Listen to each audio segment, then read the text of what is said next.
Как оно? Глубокое. Не глубокое, а как его?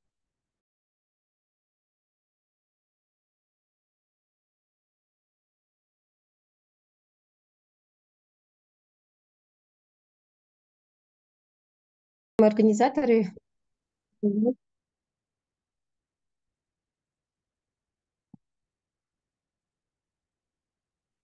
Уважаемые организаторы, я предлагаю начать. Да, можем начинать. Да, баршаңызға қайырлы күн. Бастай берейік. Өйткені 10 деді ма, онда бастау керек. Так, уважаемые члены общественных советов, позвольте представиться. Меня зовут Бибигуля Гибаева, являюсь экспертом в области трудового права, также являюсь по совместительству вашей коллегой. Так, уважаемые слушатели, по возможности, пожалуйста, не подключайте свои микрофоны. Когда будет возможность предоставить вопросы, если у вас вопросы возникнут по ходу, вы всегда сможете включить и задать свой вопрос. А пока что, чтобы не мешало это мне, то я предлагаю все-таки следить за своими микрофонами. Я также являюсь вашим коллегой, собственно, являюсь председателем общественного совета при Агентстве по делам государственной службы. Общественной работой уже не первый год занимаюсь, в том числе и член нацкомиссии. Бибигуля Гибаева, доктор PhD, профессор в области трудового права. Трудовым правом занимаюсь уже более 20 лет, из них 10 лет я занималась наукой, в том числе докторскую диссертацию обсуждала на кафедре трудового права МГУ, потому что, собственно, работа была исполнена под руководством заведующего кафедры трудового права, доктора юридических наук, профессора Куренова Александра Михайловича. Это вот кафедра трудового права МГУ, да, как я уже сказала. Также являюсь выпускницей нескольких бизнес-школ. Ну, в частности, наверное, если вкратце, то я один из тех людей, кто любит учиться и развиваться, собственно. Да. У меня не одно образование, у меня 5 дипломов, поэтому я думаю, нам с вами сегодня будет очень приятно пообщаться, обменяться мыслями, собственно, практические и теоретические, какие вопросы имеются. Құрметті қоғамдық кеңестің мүшелері, жалпы бүгінгі жұмысымды бастамас бұрын осы Қазақстанның азаматтық альянсына осы площадканы, жаңағы осы мүмкіндікті бергендеріне өзімнің ризалығымды білдіргім келеді. Себебі осы еңбек дауларына байланысты сіздер білетін шығарсыздар, біздің қоғамда еңбек даулары антитренд деп атап кеттік, себебі еңбек даулары жыл сайын көбейіп жатыр. Жалпы екі тарапта, жұмыс беруші де, жұмыскер де өздерінің жаңағы құқықтық мәдениеттілігін қалыптастыру барысында қазір үлкен жұмыс жасалып жатыр, бірақ дегенмен де екі тарап жағынан да осы құқық бұзушылықтар жол алып жатыр, себебі кейбір адамдар қасақана жасайды, кейбір адамдар енді осы заңды дұрыс түсінбегендіктен осындай әрекетке барады. Уважаемые слушатели, я хотела сказать о том, что в целом трудовые споры, к сожалению, являются неким антитрендом нашего общества. Я, как ученый, как практикующий юрист, конечно, вижу, какую корневую причину всего того, что сложилось в нашем обществе. Первое – это, собственно, становление культуры, именно правовой культуры наших граждан, потому что очень много вопросов у нас на рабочих местах, когда, собственно, человек приходит на работу, знает свои права, но не знает своих обязанностей. К сожалению, вот такая проблема имеется, когда люди приходят на работу и, собственно, работать не хотят. Вот это одна проблема. Есть вторая проблема – это незнание норм законодательства обеими сторонами, то есть сторон трудового договора, такие как работодатель и работник. Обе стороны иногда допускают такие ошибки из-за незнания норм трудового законодательства, в результате чего одна сторона, собственно, один субъект нарушает права другого человека. Но в целом, вы знаете, моя культура такова, коллеги. Я в своей практической деятельности стараюсь трудовые споры до суда не доводить. У нас есть замечательный способ, это называется досудебный способ разрешения трудовых споров, такой как согласительная комиссия. В частности, мои наблюдения говорят о том, что, по моим наблюдениям, я могу сказать о том, что в целом согласительная комиссия – это как досудебный порядок разрешения трудовых споров. Собственно, в Казахстане возник еще с 1 января 2016 года, с момента вступления Трудового кодекса, действующего Трудового кодекса в законную силу. Но, к сожалению, есть определенные проблемы, да, связанные с неверным пониманием в целом работы согласительной комиссии. Из-за отсутствия верного понимания, понятное дело, у нас не совсем, скажем так, логичный или правильный, да, результат работы согласительной комиссии, в результате чего трудовые споры на уровне предприятия возникают, и эти споры, как было раньше, рассматриваются именно в судебном порядке. Но моя философия такая, да, когда, например, я осуществляю свою помощь, оказываю юридическую помощь, я стараюсь до суда не доводить. То есть самый максимум это на уровне согласительной комиссии, а то и до согласительной комиссии можно трудовые споры не доводить. Во-первых, почему? Потому что я считаю таким образом, если мы, юристы, оказываем правовую помощь, то мы должны исходить не только от, скажем так, норм права, да, но и моральной стороны той помощи, которую мы оказываем. Почему это важно? Да? Мы должны с вами понимать, коллеги, уважаемые члены общественного совета, я уверена, что к вам обращаются, да, те люди, чьи права на рабочем месте нарушаются, либо к вам могут обратиться люди значит, с потребностью, скажем так, или с желанием того, чтобы вы помогли им, оказали правовую поддержку, собственно, дали направление, либо, может быть, вообще проконсультировали, или в целом представляли их интересы на различных уровнях, да, таких как согласительная комиссия, судебный способ у нас также существует. Но вот в целом, чтобы вы понимали, я почему до суда людей не довожу. Во-первых, потому что у нас есть некие неписанные правила, да, вы наверняка знаете, мы с вами живем в одном обществе, работаем, взаимодействуем с работниками, с работодателями в частности. Мы говорим о том, что когда мы защищаем права человека в судебном порядке, именно специфика трудовых отношений, она заключается в том, что защищая человека через суд, мы иногда ухудшаем его положение в этой организации, особенно те работники, которые хотят работать на этом предприятии, защищая его в судебном порядке, отношения между работником и работодателем ухудшаются. То есть, когда, то есть после суда отношения не то, что взаимодействовать и работать вместе. Бывает такое, что люди перестают даже здороваться. То есть в нашей ментальности еще также до сих пор формируется, да, и, можно сказать, не сформировалась культура судебной защиты, потому что, казалось бы, это наше конституционное право, да, вы знаете, что у каждого гражданина Казахстана есть право на судебную защиту. Но, к сожалению, именно в трудовых отношениях, да, с учетом специфики этой отрасли права, к сожалению, есть такие факты, что именно даже когда мы человека возвращаем на прежнее место работы на основании судебного решения, этому человеку, как правило, очень некомфортно уже работать в этой организации, потому что не только со стороны работодателя, но и со стороны коллег бывает такое, что с работником, который был восстановлен, да, перестают общаться даже его коллеги. То есть этот человек подвергается как моббингу, так и буллингу, да.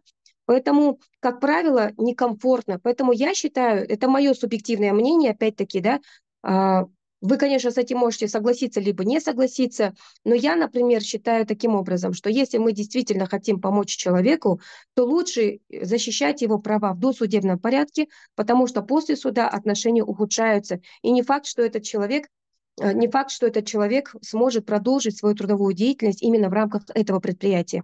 Это первое. Второе, да, если, например, это тоже из моей же, опять-таки, практики, есть еще второй вид рисков, да, в частности, для самого работника, чьи права мы защищаем. Есть такие риски, как, например, возможность дальнейшего трудоустройства. Если, например, человек судился с одним работодателем, судился со вторым работодателем, то, скорее всего, его не примут уже в другую организацию, ему будет очень сложно устроиться. Почему? Потому что репутационные риски путем обращения в судебные органы, они увеличиваются. Почему увеличиваются? Потому что, как правило, будущий работодатель, он не будет выяснять и изучать материал предыдущих судебных разбирательств, никто не будет этим заниматься. Но если будущий работодатель, да, к примеру, работник претендует на вакантную должность, и будущий работодатель узнал о том, что он судился с одним работодателем, другим с предыдущим работодателем, да, то, как правило, на практике таких работников называют токсичными, и, как правило, с ними просто-напросто работодатель отказывается заключать трудовой договор.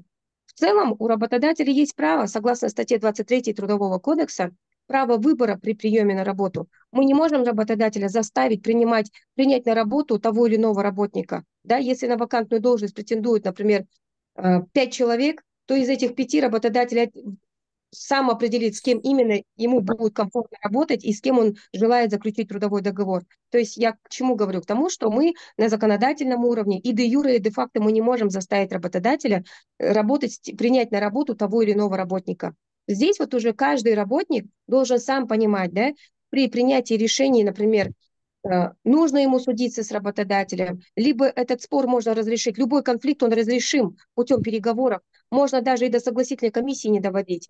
Вот давайте, уважаемые слушатели, я в частности раскрою, это вот такое небольшое предисловие, так сказать, да, почему? Потому что я считаю, что оказывая помощь, необходимо сделать максимум экологично, чтобы этому человеку было комфортно в этой организации работать, чтобы этот человек свою деловую репутацию не испортил, да, потому что очень часто, когда возникают конфликты, люди подвергаются эмоциям, и, как правило, не человек управляет эмоциями, а эмоции управляют человеком. И когда он уже постфактум, да, сэмоционировал, нарубил, скажем так, условно дров, да, успокаивается, через некоторое время этот человек начинает сожалеть, он говорит, я зря обратился в суд, зря я это сделал, там, и так далее, и потом уже начинается вот эти вот, скажем так, появляется ряд сожалений, да, у этого человека. Поэтому здесь вот, когда люди к вам обращаются за консультацией, конечно, у каждого человека есть право на судебную защиту, и это никто не исключает. Судебная защита – это самый край, когда мы уже и до согласительной комиссии, и после, и на уровне согласительной комиссии, если мы не сумели помочь человеку и нет результата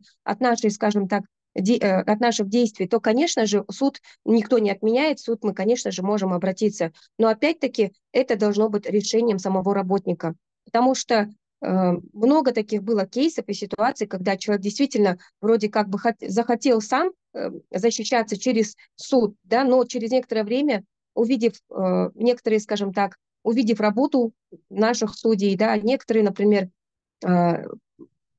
скажем так, испортив свою репутацию, деловую репутацию, да, и не сумев трудоустроиться уже в другую организацию, очень сильно сожалеют о том, что вообще обратились в судебные органы. Это все субъективно, каждый человек сам приходит к этим, скажем так, умозаключениям, поэтому всегда выбор только за самим работником. Но в то же время в нашей с вами современности и работодатели подвергаются тому, что со стороны работников очень, скажем так, часто сейчас вот особенно, да, возникают такие действия, которые, скажем так, причиняют и материальный ущерб работодателю, и репутационные какие-то, скажем так, репутационным рискам подвергают. Есть работники, которые, объединившись, например, да, занимаются манипуляциями, угрожают там выходом на забастовку, остановкой производства и так далее. Я в своей практике вижу разных людей. Все настолько субъективно, и нельзя сказать о том, что именно работник – это жертва, а работодатель – это палач. Абсолютно нет.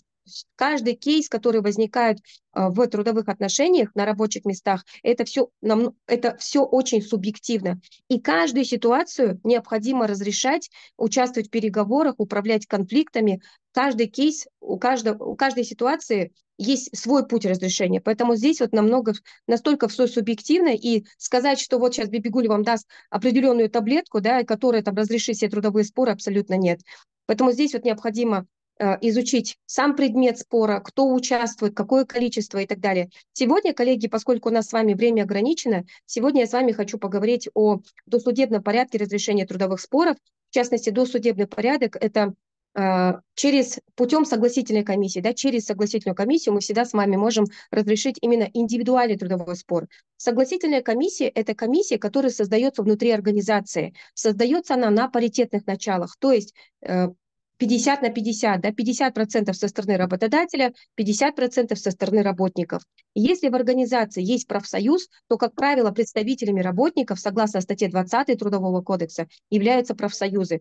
Если в этой организации нет профсоюзов, тогда, согласно той же статье Трудового кодекса, работники проводят общее собрание работников, на котором должны принять участие не менее 2/3 от общего количества работников этого предприятия, а это минимум 67%, должны принять участие на собрании работников, и в частности на этом же заседании избираются выборные представители, которых в дальнейшем работники, собственно, которых в дальнейшем уже включат в состав согласительной комиссии, и таким образом работодатель своих представителей определяет, ну это, как правило, это его заместители, в большей степени, да, это руководители там юрслужбы, руководитель там HR-управления, к примеру, да, там руководитель ТБ, но в основном это руководители. И таким вот образом формируется согласительная комиссия, то есть 50 на 50 на паритетных началах, как я уже сказала. Если в организации есть профсоюз, значит профсоюз. Если профсоюзов нет, значит это будут выборные представители. Собственно, таким образом формируется комиссия. Чем занимается эта комиссия? Вот если вы знаете, да, то, что Трудовой кодекс, он был принят в 2015 году, вступил в законную силу с 1 января 2016 года. Так вот, с 1 января 2016 года, согласно статье 159 Трудового кодекса, индивидуальные трудовые споры рассматриваются согласительной комиссией. Раньше, до 2016 года, да, мы с вами могли напрямую обратиться в суд и в судебном порядке защищать свои трудовые права. То на сегодняшний день индивидуальные трудовые споры рассматриваются согласительной комиссией, но есть определенные «но», да, то есть госслужащие, военнослужащие, работники правоохранительных органов. Если у них возникают трудовые споры, то их споры рассматриваются в судебном порядке. Если работник работает, например, в организации, да, которые, скажем так, представители микропредпринимательства, это в организации, когда работает менее 15 человек, то их трудовые споры также рассматриваются в судебном порядке. В судебном порядке. Также некоммерческие организации численностью не более 15 человек. Если трудовые споры возникли с домашними работниками, да, также с единоличным организацией, единоличным исполнительным органом юридического лица, руководителями исполнительного органа юридического лица, а также иными членами коллегиального исполнительного органа юридического лица, то эти споры будут рассматриваться именно судами.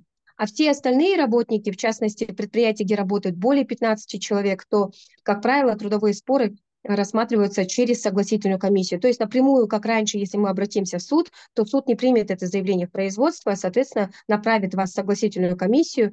Согласительная комиссия рассмотрит это поступившее заявление. Ну и, соответственно, после согласительной комиссии, если, например, стороны не согласны с принятым решением, либо, например, это решение не исполняется, то этот спор считается неразрешенным, неурегулированным спором.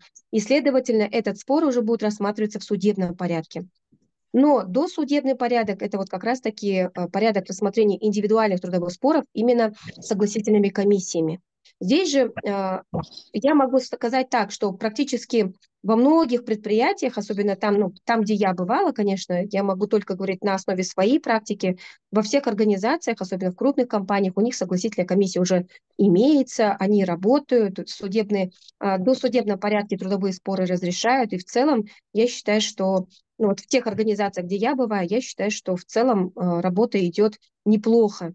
Но есть предприятия, где, например, опять же таки, мое субъективное мнение, иногда бывает такое, что члены согласительной комиссии не совсем понимают вообще роль свою, да, войдя в состав согласительной комиссии, не понимают вообще, чем они должны заниматься. Вот есть, например, профсоюзы, которые считают, что, войдя в состав согласительной комиссии, поскольку я профсоюзный лидер, я должен защищать работника и представлять его интересы. Абсолютно нет. Есть представители работодателя, которые также считают, что они путем того, что они вошли в состав согласительной комиссии, они там должны защищать права работодателя и сделать все для того, чтобы этот спор, собственно, чтобы сделать все для того, чтобы этот акт работодателя, который, собственно, обжалует сам работник, не был отменен. К примеру, да, вот для того, чтобы вы понимали вообще, в каких случаях в согласительную комиссию вообще человек обращается. Первое, например, когда работника привлекли к дисциплинарной ответственности. Например, работнику объявили строгий выговор. С этим строгим выговором он, например, не согласен. Да? Каким образом работодатель, к примеру, привлек его к ответственности и издал приказ? В этом приказе указано, что работник был привлечен к дисциплинарной ответственности в виде, например, строгого выговора. Понятное дело, с этим приказом работника необходимо ознакомить, и после ознакомления работник, конечно же, может не согласиться с данным приказом, и для того, чтобы обжаловать этот акт работодателя, естественно, он может обратиться в согласительную комиссию и обжаловать, да, путем подачи заявления. То есть заявителем уже будет сам работник. Кильжанова Салтанат Ханым, можно попросить вас микрофон выключить? Отключите, пожалуйста, микрофон свой, немного мешаете. Кильжанова Салтанат. Угу. В частности, для того, чтобы обжаловать тот или иной акт работодателя, работник имеет право обратиться в согласительную комиссию. Но, опять же таки, это не обязательно. Если сам работник не согласен с этим, если он принял решение обратиться в согласительную комиссию и обжаловать, то, как правило, он подает заявление. И в этом заявлении он как раз-таки и просит, да, рассмотреть по существу и, соответственно, сделать отмену акта работодателя в связи там, с тем-то, тем-то, да, например, и уже это в самом заявлении указывается. В частности, согласительная комиссия, да, кто входит в состав согласительной комиссии, я уже выше сказала, и в целом здесь вот, как правило, возникает у многих вопрос, а насколько компетентны члены согласительной комиссии, да, рассматривать тот или иной спор. Шымкент қаласы, да, вот жақсы. Здесь уже вопрос такой возникает, насколько члены согласительной комиссии компетентны рассматривать тот или иной индивидуальный трудовой спор, да? Согласно пункту 8 статьи 159 Трудового кодекса, члены согласительной комиссии ежегодно проходят обучение. И на этом обучении как раз таки, вот, к примеру, да, если мы создали комиссию 3 на 3, это вот как раз 6 человек должны пройти обучение соответствующее. В каждой организации вообще в целом вы должны понять, в каждой организации по-разному, в зависимости от численности. Иногда бывает 4 на 4 создают комиссию, иногда 5 на 5, да, то есть на паритетных началах. И вот как раз-таки, если 5 на 5 комиссию создали, то, соответственно, эти 10 человек должны пройти соответствующее обучение. Как правило, это обучение длится 1-2 дня, все зависит от того, каким образом, например, сам заказчик, да, то есть, как правило, работодатель оплачивает за обучение, и, собственно, члены согласительной комиссии ежегодно обучаются. Обучаются они чему?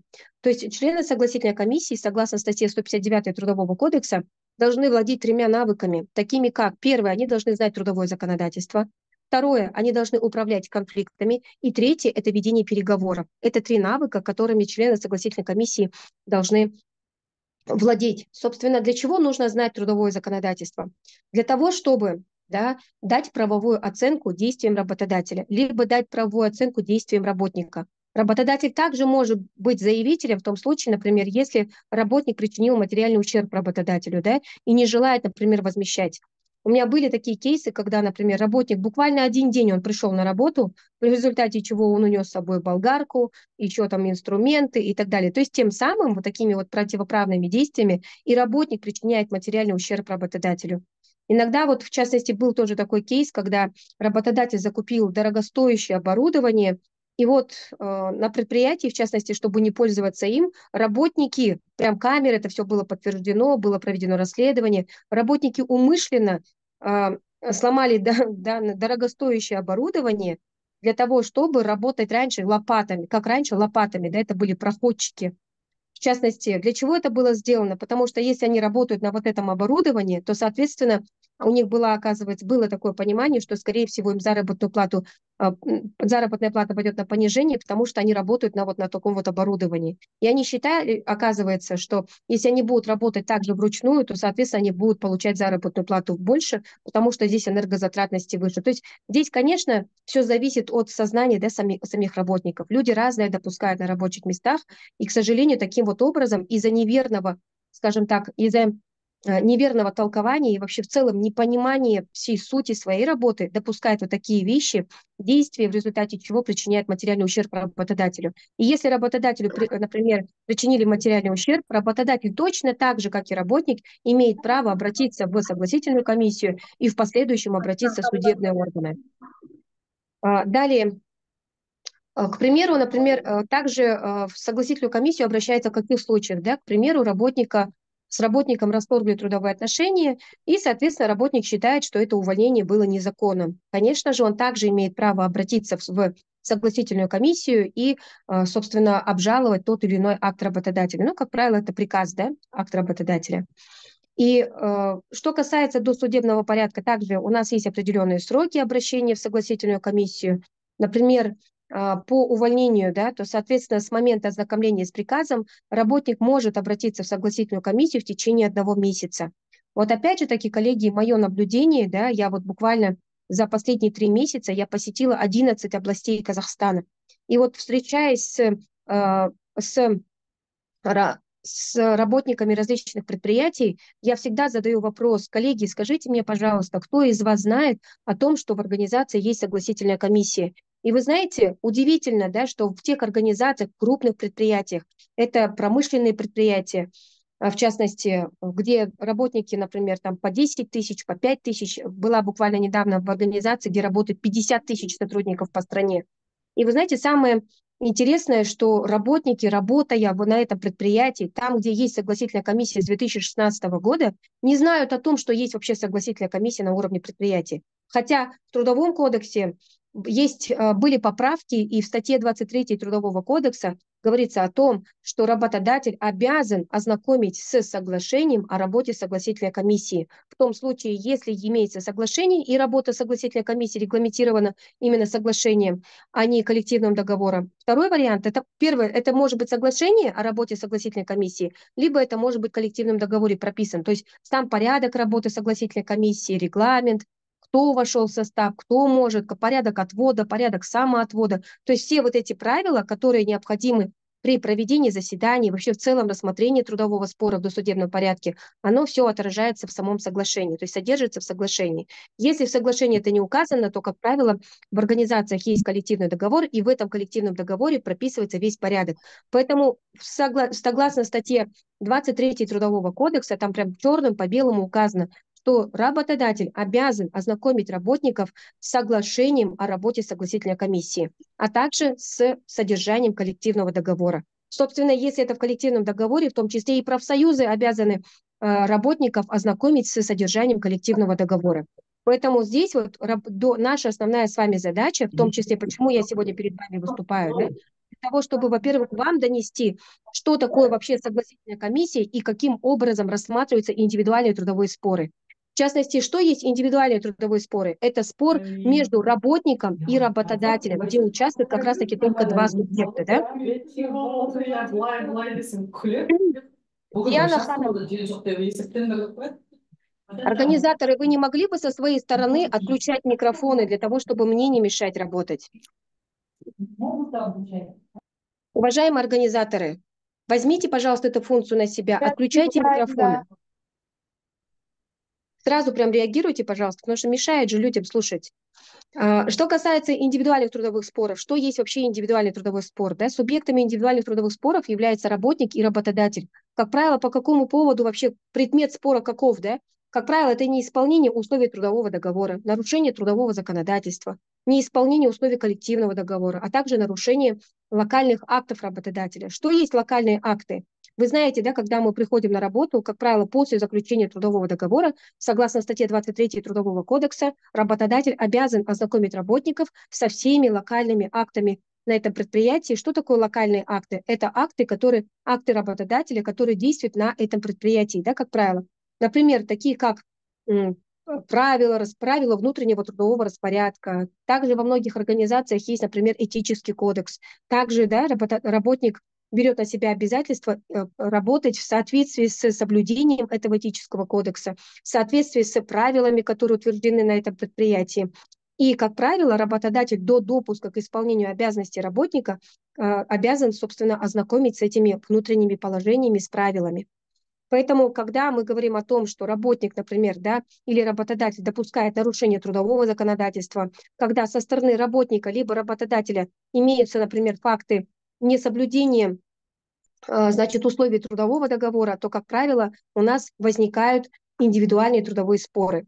Вообще, в целом, что есть спор, да, что первичное, что есть спор, а что есть конфликт, что первично, а что вторично. С точки зрения теории трудового права сначала возникают конфликты. Любой конфликт на рабочем месте, он разрешим путем переговоров, да, поскольку мы с вами люди, мы всегда должны уметь договариваться, мы всегда должны идти, скажем так, имеем право, во всяком случае, зайти к руководству, поговорить, собственно, выразить свое недовольство, да, если оно имеется, то, как правило, любые конфликты путем переговоров, они можно всегда урегулировать, да, то есть путем переговоров договориться и, собственно, прийти к какому-то знаменателю, достигнуть консенсуса и так далее. Но, опять же таки, сначала у нас возникают конфликты, и с точки зрения теории трудового права мы говорим о том, что если одна из сторон обращается в письменной форме в органы, рассматривающие трудовые споры, такие, например, как согласительная комиссия, то этот конфликт мы уже называем трудовым спором, да, то есть это вот с точки зрения теории трудового права. То есть первично это у нас конфликты, и в дальнейшем в случае обращения это уже трудовой спор. Но, как вы понимаете, вообще на рабочих местах, поскольку мы люди разные, у каждого из нас разный уровень, скажем так, мышления, у каждого из нас свое мировоззрение, да, то есть своя философия, свои ценности, И, как правило, когда, например, наши ценности не совпадают, либо взгляды на жизнь не совпадают, то, как правило, тоже возникают конфликты. Там, где люди, конфликты неизбежны. И если вы, например, даже изучите литературу, например, такого автора, как Ицхак Адизис, да, который занимается конфликтами, вот он, например, в своей литературе говорит о том, что конфликты, они неизбежны, да, более того, конфликты, они необходимы. То есть у конфликта есть белая сторона и темная сторона, да, есть плюсы, есть минусы. Через конфликты, как правило, например, мы приходим к определенным, скажем так, изменениям, да, например, даже тот же трудовой конфликт возник в организации, то, как правило, правовая грамотность обеих сторон конфликтующих, она возрастает. То есть и работник, и работодатель, HR этого предприятия, юристы этого предприятия путем изучения того или иного нормативно-правового акта, то, соответственно, что мы делаем? Законы изучаем, кодексы открываем, локальные акты начинаем изучать, коллективный договор поднимаем сам трудовой договор, да, и, соответственно, тем самым, например, путем возникновения конфликта правовая грамотность обеих сторон, она увеличивается. Это, то есть, я к чему говорю, да, к тому, что через конфликты, как правило, еще идет рост. То есть конфликты – это не всегда про плохо. Например, когда, например, в организации возникли конфликты, да, то, соответственно, здесь уже у работодателя, если он еще и проведет анализ, то, соответственно, он таким вот образом сможет что сделать? Он может сделать анализ, понять корневую причину вообще возникновения трудового спора и принять соответствующее решение. В дальнейшем эти трудовые споры, как правило, уже не возникают. Если здесь мы нашли, например, корневую причину и устранили эту причину, то, соответственно, уже конфликты не возникают. Тем самым еще и увеличивается опыт, да, управленческий опыт руководителей. То есть конфликты – это не всегда про плохо. Конфликты – это очень часто и про хорошо. Сам работник, например, тоже усиливается, да, правовая грамотность возникает, навыки управления конфликтами возникают, он ведет переговоры, это тоже хорошо. Но, как правило, вот в нашем обществе, да, вот с точки зрения, давайте на конфликты мы посмотрим не только с точки зрения права, но и с точки зрения конфликтологии, да. Вообще в целом в конфликтологии есть такое понятие, как эскалация конфликтов, да, вообще каков процесс. Вообще, по моим, опять-таки, субъективному моему мнению, вообще на рабочих местах сейчас почему конфликты возникают, да? Тут не только о нарушении трудового законодательства, тут еще и про состояние, внутреннее состояние самих работников и работодателя, то есть руководителя этого работника, да? Есть такое понятие конфликтологии, оно называется внутриличностный конфликт. Сейчас на рабочих местах очень много таких работников, которые, например, на работу приходят и не могут справиться со своими эмоциями, да, и, как правило, когда, например, начинают некорректно, то есть допускают, да, позволяют себе некорректно себя вести по отношению как к коллегам, так и к своему руководству. Есть такие работники. Есть также такие же руководители, которые могут позволить себе неэтичное поведение на рабочем месте, да, тем самым, скажем так, задевая честь и достоинство другого человека. Вообще, в целом, моя философия, она такая, вот нам, например, на юрфаке еще на первом курсе в подкорку вшивает такое понятие, как, да, нам всегда говорили о том, что ваши права заканчиваются там, где начинаются права другого человека. Я вообще считаю таким вот образом, если бы каждый человек в нашей стране это понимал, да, то есть суть этих слов, то, как правило, да, как правило, трудовые споры, да, вообще в целом конфликты, они бы были бы на минимуме, да, то есть это все зависит от правовой культуры тех людей, которые вступают в те или иные правоотношения. И особенно на рабочих местах, да, мы видим тех людей, например, к примеру, работник, да, приходит на работу, и что он начинает делать? Он драконит и по горизонтали, и по вертикали. Он не может, собственно, наладить отношения с той или иной группой людей, с теми или иными лицами и так далее и тому подобное, и вступают в конфликты. Либо, собственно, находясь в состоянии внутриличностного конфликта, этот человек что делает? Он создает этот конфликт, собственно, своими же руками.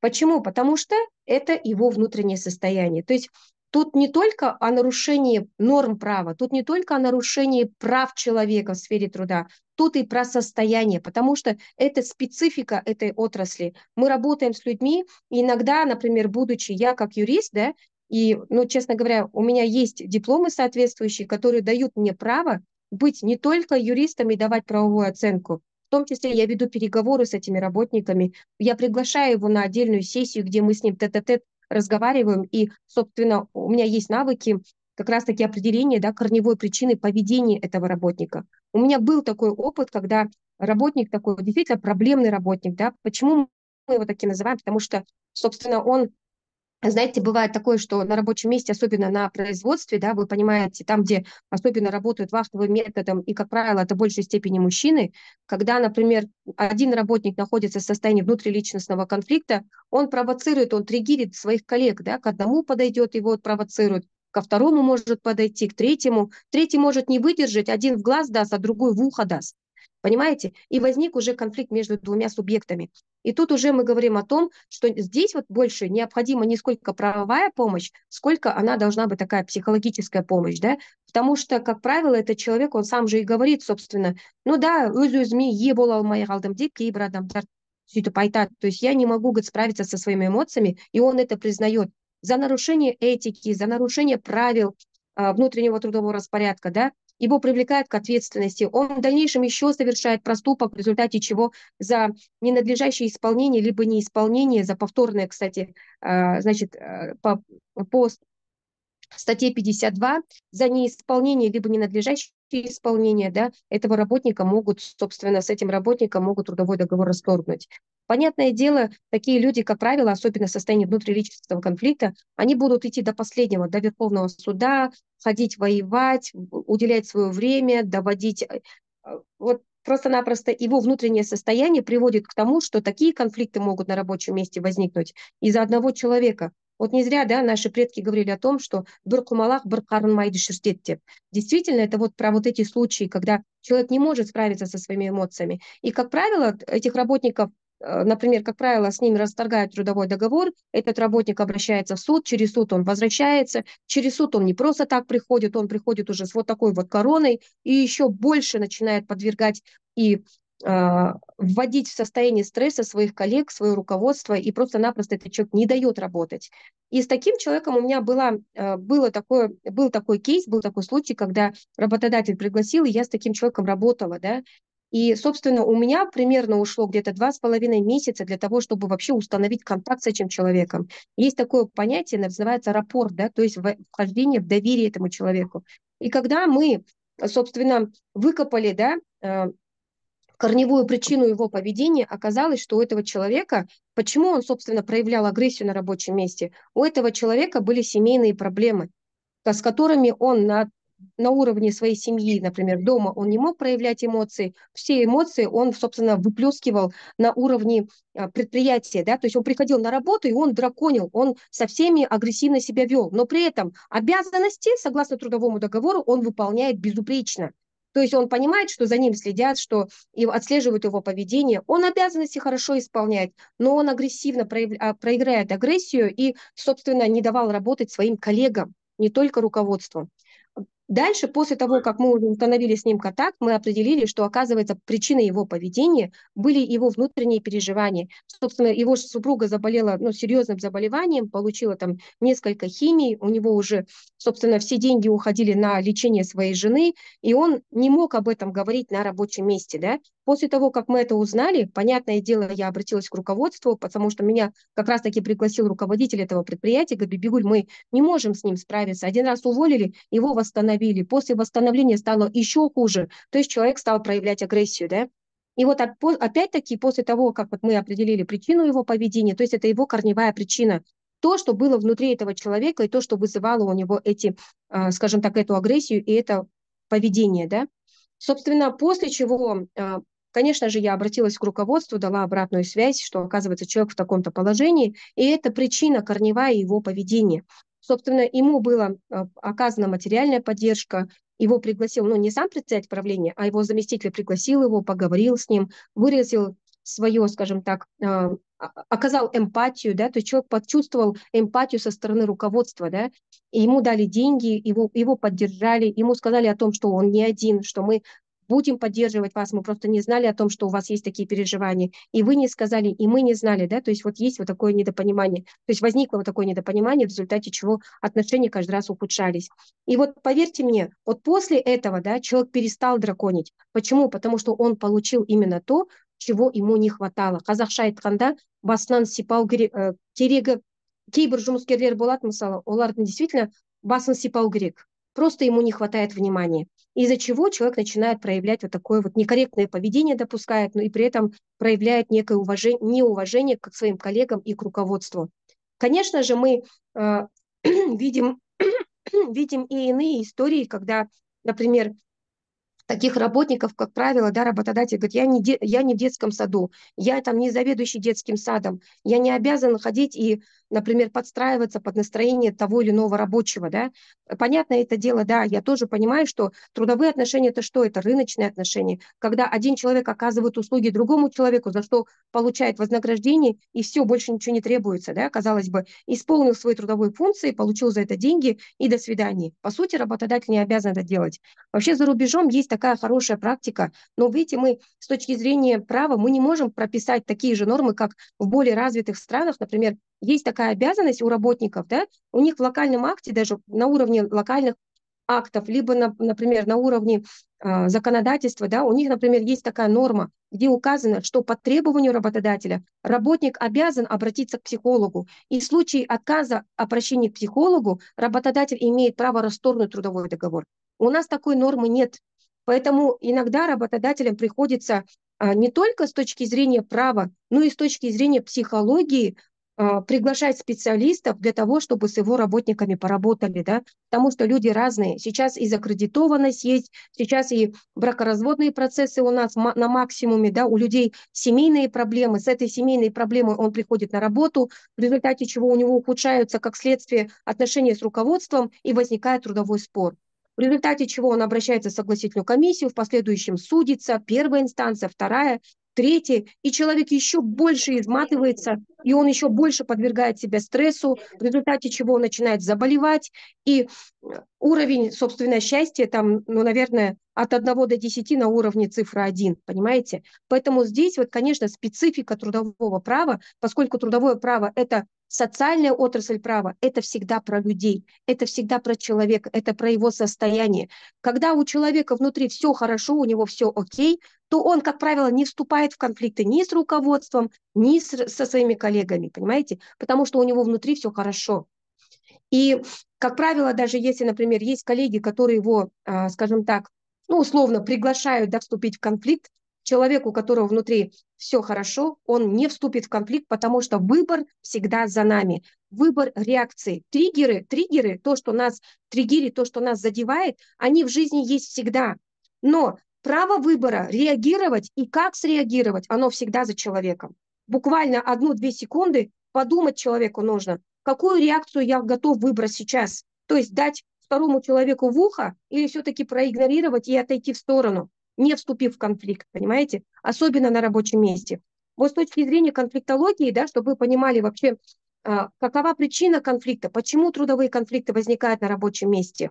Вот с точки зрения теории конфликтологии есть несколько процессов, да, эскалации. Как я уже сказала, первое – это внутриличностные конфликты.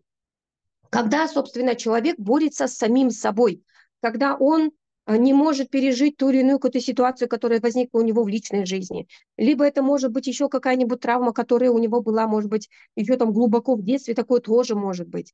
Либо, например, он переживает какие-то свои, скажем так, может быть, он в состоянии профессионального выгорания, может быть, он уже устал. Многие сейчас в этом состоянии находятся, да, которых просто... Ты видишь человека, да, когда он уже профессионально выгорел, когда у него уже низкий уровень мотивации, он особо вообще не хочет работать не только на этом предприятии, да, он уже устал. Действительно, есть и такое. То есть причин внутриличностного конфликта очень много. Сейчас перебирать, конечно, разбирать это и с точки зрения психологии определять, конечно, было бы интересно, но это много времени займет. Следующий этап, да, если мы, например, не помогли своему работнику, когда он находился в состоянии внутриличностного конфликта, не на всех предприятиях есть психологи. Иногда бывает, что вроде у него в штате есть психолог, но от того, что он есть, никому не холодно и не жарко. Такое тоже есть. Но есть предприятия, где есть прям хорошая служба психологической поддержки, когда работник, находясь в состоянии внутриличностного конфликта, может записаться на прием добровольно, да, записаться на прием, поговорить со специалистом и, собственно, ему окажет помощь. Когда человек находится в состоянии внутриличностного конфликта, заставить его пойти к психологу и тем самым помочь ему мы не можем. Это должно быть единоличное его собственное решение пойти и поговорить со специалистом. Это его право, а не обязанность. Но опять же таки, если мы на этом уровне человеку не помогли, то, как правило, этот человек в состоянии внутриличностного конфликта, он вступит в конфликт с другим человеком. Он обязательно найдет себе, условно говоря, вторую палочку Твикс, такого же человека в таком же состоянии, тоже в состоянии внутриличностного конфликта. Он тоже проживает какие-то эмоции, негативные эмоции, в результате чего один в глаз, другой в ухо. И, как правило, в большей степени, особенно на рабочих местах, это рабочий и его непосредственно руководитель. Именно с ними они вступают в конфликты. Да? То есть у нас вообще в целом на рабочих местах, по моим наблюдениям, нарушена иерархия. Вообще в трудовом праве существует два метода, такие как диспозитивный и императивный. Диспозитивный – это когда стороны равны, и мы при заключении договора стороны равны, и мы обсуждаем условия договора. Заключили договор, и уже что? Путем заключения трудового договора уже следующий метод используется, императивный. То есть нижестоящий подчиняется вышестоящему, то есть работник подчиняется своему руководителю, а не наоборот. А у нас сейчас на рабочих местах что делается? Руководство или руководитель подчиняется практически своим работникам. Особенно есть у нас определенные регионы в Казахстане, где иерархия явно нарушена, и работники что делают? Они доходят даже путем, скажем так, применения инструментов манипуляции, что делают? Манипулируют своим руководителем. Прямо открытым текстом и говорят: ты хочешь быть председателем правления? Если хочешь, подчиняйся нам. Такие предприятия есть, и таких очень много сейчас по стране. И это говорит о чем? О том, что иерархия нарушена. С точки зрения права трудового у нас нижестоящий подчиняется вышестоящему, и тогда, скажем так, закон, да,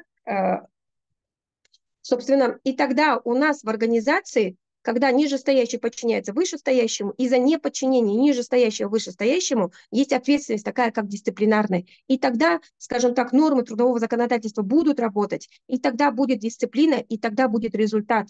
Когда закон логики нарушен, когда нижестоящий подчиняется когда вышестоящий подчиняется нижестоящему, вот поверьте мне, в таких предприятиях хаос, там анархия, и там работники диктуют условия, и там нет вообще дисциплины. И, как правило, там, где нет дисциплины, результативности нет, производительность низкая, заказов нет, денег нет, и, как правило, это прямой путь вообще к банкротству, если вот так вот объективно рассудить. Поэтому что мы делаем? Поэтому у работодателя есть инструмент с точки зрения права, такой как дисциплинарная ответственность. Привлекая дисциплинарной ответственности, работник может обратиться в случае несогласия, опять-таки, да, может обратиться в согласительную комиссию. Согласительная комиссия, она что делает? Например, работника привлекли к ответственности дисциплинарной, он обратился в согласительную комиссию.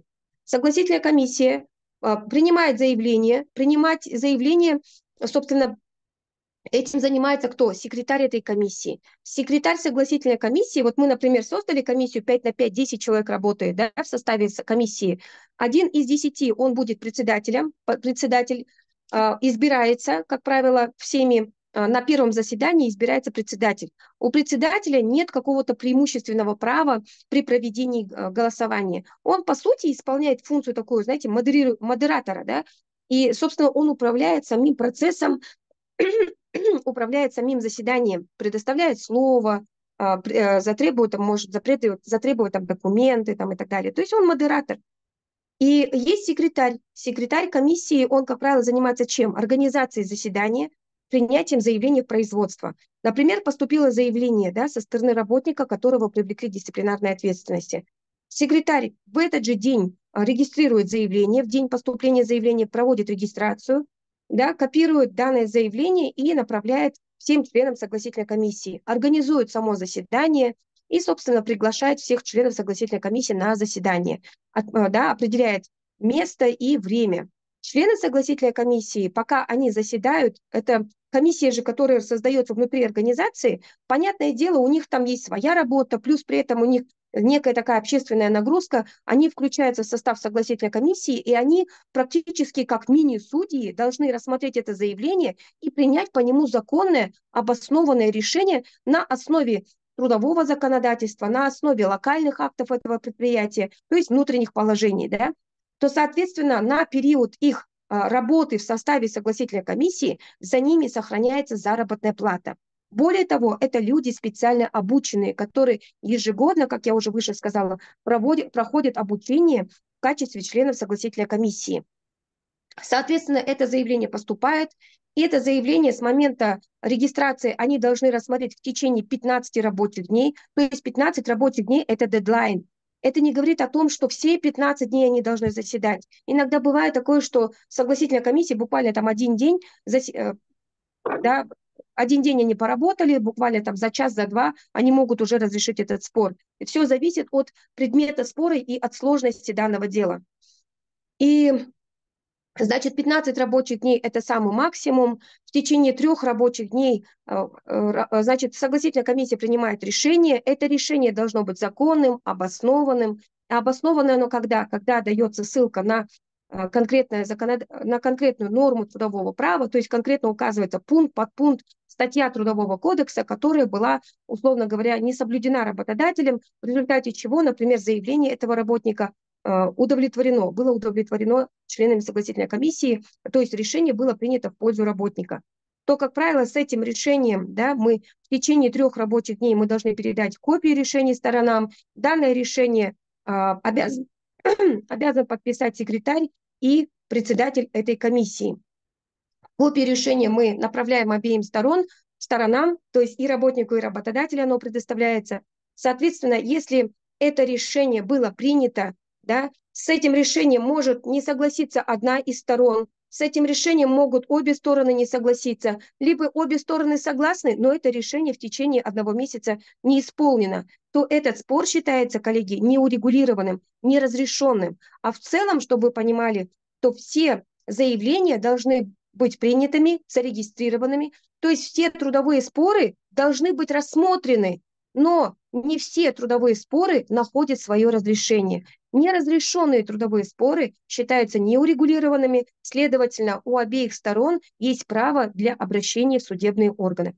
То есть не обязанность, а право. Если, например, работник либо работодатель посчитал нужным обратиться в суд, то пожалуйста.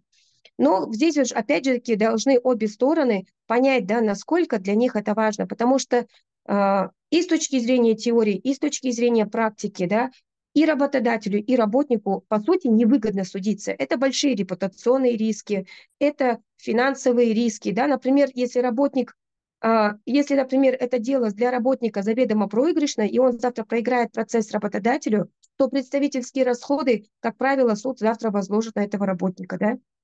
Если работодатель проиграл, то представительские расходы работника будут возложены на работодателя. Это финансовые затраты. Прошу прощения. И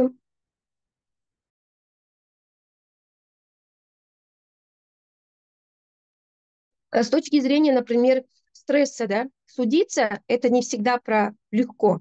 Вот наши люди, я всегда шучу и говорю, наши люди кино насмотрятся и думают, что судиться – это так просто, это так легко. Поверьте мне, это стресс. И для работодателя стресс, и для работника стресс. Стресс – это всегда про ухудшение здоровья. Если вы согласны, если, например, работник согласен, то пожалуйста. Или работодатель, да, судиться. Если решили, все-таки приняли решение, то никто этого права не исключает. Это и деньги, это и про здоровье, потерю здоровья, это и про потерю, например, времени, да, потому что судиться, это, как правило, 2 месяца оно рассматривается, пока заявление примут, это 3 месяца, первая инстанция, потом вторая инстанция, это третья инстанция. И так человек минимум полгода судится со своим работодателем. И, казалось бы, вроде решение было в его пользу принято, его вернули на прежнее место работы. Что он сделает? Да? Как правило, тоже так делают работники. Они судятся для того, чтобы за вынужденный прогул получить денег, да, получил деньги, написал заявление и ушел, собственно, с этого предприятия. И, как правило, ну, честно говоря, таким образом человек, он вроде выиграл процесс, но он не получает удовольствия от этого. И, как правило, тем самым репутационные риски очень большие. Вот қазақтар айтады ғой, да, біздің қоғамда осындай бір ұғым бар. Қасықтап жинаған абырой сотқа барған кезде ол шелекпен төгіледі міндетті түрде. И, как правило, этот работник в последующем он будет жалеть о том, что он пошел в суд. В основном они так делают. Говорят, эмоцияға беріп кеттім деп соттасады, содан кейін уже басқа жұмысқа кіре алмайды, потому что уже не может устроиться на другое предприятие. И, как правило, что он занимается предпринимательской деятельностью, либо находит менее, скажем так, выгодные условия для себя и таким вот образом трудоустраивается. Ну, вот здесь есть определенные такие, скажем так, репутационные риски, и об этом и работник, и работодатель должны понимать. должны знать, и потом только принимать решение, стоит защищать себя через суд или все-таки в досудебном порядке. Ну, собственно, согласительная комиссия, в чем еще фишка, да, в чем, во-первых, то, что это внутри организации. Спор возник на уровне предприятия, если спор будет разрешен на уровне предприятия, это есть хорошо, потому что ссора, по сути, из избы она не вышла. На уровне компаний споры будут возникать, и любой спор мы можем разрешить. И если он будет разрешен на уровне организации, это выгодно как работнику, так и работодателю. Хорошо поспорили, хорошо решили вопрос на уровне предприятия. Спор рассматривается такими же работниками этого предприятия. Ни у кого нет какого-то такого субъективного, скажем так, отношения и желания принять какое-то незаконное решение. Да, есть работодатели, которые пытаются как-то повлиять на решение согласительной комиссии, но это же опять-таки признак того, что этот работодатель не понимает той ценности согласительной комиссии, да, и тем самым он подвергает себя риску. Те работодатели, с которыми мы провели тренинги и консультации, да, поверьте мне, ни одному работодателю, современному человеку, который переживает за свою деловую репутацию, ему конфликты вообще не нужны. Как правило, он готов провести переговоры, он готов дать компенсацию, лишь бы этот спор урегулировать, потому что современным руководителям, которые действительно хотят заниматься бизнесом, у которого есть видение своего роста там, на 5, 10, 20 лет вперед, то ему эти конфликты вообще не нужны. И, как правило, когда человек понимает ценность согласительной комиссии, он не будет вмешиваться в работу согласительной комиссии. Он будет понимать, да, такие руководители современные, они понимают, что когда, например, спорят две стороны, работники и работодатель, все остальные работники это кто? Это наблюдатели. Они тоже делают выводы. Все почему? Потому что, понятное дело, людям интересно, а чем же закончится этот трудовой спор? Какое решение примет согласительная комиссия? Законное либо незаконное? И уже у этих работников есть свое некое такое уже, скажем так, умозаключение они уже сделали, у них есть свои мысли о том, кто виноват, а кто был прав в данной ситуации. И если работники будут видеть, что на уровне согласительной комиссии, да, там работодатель вмешался, и таким образом было принято незаконное решение, необоснованное, незаконное, да, то, соответственно, все остальные работники какой вывод сделают? Такой, что на уровне предприятия объективности нет. Следовательно, если у этих работников завтра возникнет трудовой спор, то, как правило, они напрямую обратятся в суд. А таким образом можно сделать, например, когда в согласительную комиссию человек обращается, да, он может написать заявление и дать тем самым согласие на рассмотрение трудового спора без его участия, то есть без заявителя. Это уже говорит о том, что у работника нет доверия к членам согласительной комиссии, и он говорит, мне не важно, маган бәрібір, какое решение вы примете, дайте мне это решение, я уже обращусь в суд, и только в судебном порядке я готов себя защищать, потому что у него нет доверия. И работодатели, которые понимают, что когда нет доверия у работников к согласительной комиссии, к руководству в целом, да, то, соответственно, трудовые споры на уровне компании разрешаться уже не будет. А чем больше споров на уровне предприятия, чем больше споров, которые рассматривают в судебном порядке, то это большой минус для руководителя этого предприятия. Если он ценит свою репутацию, извините меня, сейчас судебный кабинет, он открыт, да, мы можем зайти, взять все решения, где ответчиком был как раз-таки этот руководитель. Для него это большие риски, репутационные риски, это и финансовые риски. Если, например, работники не доверяют, то уровень корпоративной культуры будет низкий на этом предприятии. Если работники находятся в состоянии, скажем так, уровень счастья, да, вот есть, например, социологи, которые определяют уровень счастья работников на рабочем месте, то если уровень счастья будет на низком уровне, отсутствует доверие, отсутствует корпоративная культура, есть риски того, что возникают, да, конфликты. Чем больше конфликтов на предприятии, чем выше текучесть кадров. И, как правило, из организации уходит кто? Самыми первыми уходят самые квалифицированные работники, потому что квалифицированные работники всем нужны. Понимаете? И современный, грамотный руководитель, трезвомыслящий руководитель, он максимум сделает для того, чтобы разрешить этот трудовой спор на уровне согласительной комиссии. Это раз. Во-вторых, он не будет вмешиваться в работу согласительной комиссии. Это два. В-третьих, он максимально обеспечит прозрачность деятельности согласительной комиссии. Это три.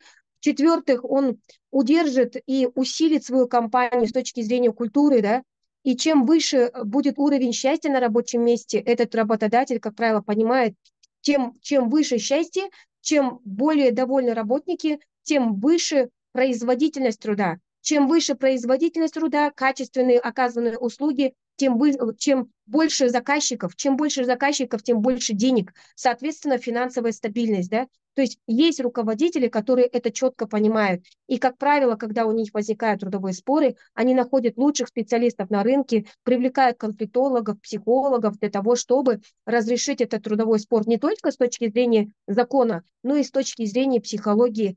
Пытаются договориться, человек найти, может быть, даже корневую причину поведения этого работника и тем самым, скажем так, стабилизировать работу на уровне своего предприятия. Поэтому руководители современные так поступают. А есть, конечно же, другие, да, которые и судятся, которые могут и не выплатить, которому, в принципе, все равно, как развивается компания. Конечно, это тоже выбор самого руководителя. Поэтому здесь нужно исходить, опять-таки, от ценностей таких руководителей.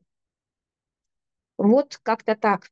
Что касается сроков, да, вот согласительной комиссии, например, если с работником мы расторгли трудовой договор, то с момента ознакомления с приказом о расторжении договора в течение месяца он должен обратиться в согласительную комиссию. Согласительная комиссия 15 рабочих дней дедлайн рассматривает, 3 рабочих дня дедлайн передает решение обеим сторонам. И если, например, с этим решением работник либо работодатель не согласен, то в течение 2 месяцев работник или стороны могут обратиться в судебные органы в течение 2 месяцев. В общей сложности 3 месяца. А те работники, чей спор рассматривается только в судебном порядке, то у них имеется также 3 месяца для того, чтобы обратиться в судебные органы и рассмотреть трудовой спор то есть в течение 3 месяцев они имеют право обратиться в суд в целях защиты своих трудовых прав. Что касается способов, давайте я вкратце, да, тоже расскажу о том, что в целом в теории трудового права есть 4 способа защиты трудовых прав работников, такие как самозащита, такие как защита через профсоюзные органы, защита через государственные органы, такие, например, работник может обратиться в госинспекцию по труду, может обратиться в прокуратуру, да, через госорганы. И 4-й способ – это судебная защита. То есть судебная защита, этот способ реализуется через согласительную комиссию. Вот, коллеги, вкратце я сегодня хотела поговорить с вами об этом. Вот если у вас есть вопросы, пожалуйста, можете подключить микрофон и задать. Давайте перейдем к обсуждению.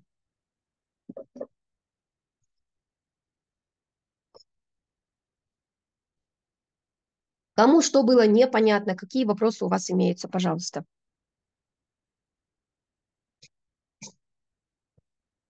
Есть вопросы, да? Можно, да, вопрос? Конечно, пожалуйста, Мир Мырза Мубаракович, да? Өте Тыңдап тамаша. тұрмын сізді. Рахмет. Менің сұрағым мына согласительный комиссияны қалай құрылады? Соны айтып өтсеңіз кратко. Айтып өтейін тағы да. Иә, келісім комиссиясы ол жұмыс орнында біріншіден құрылатын комиссия.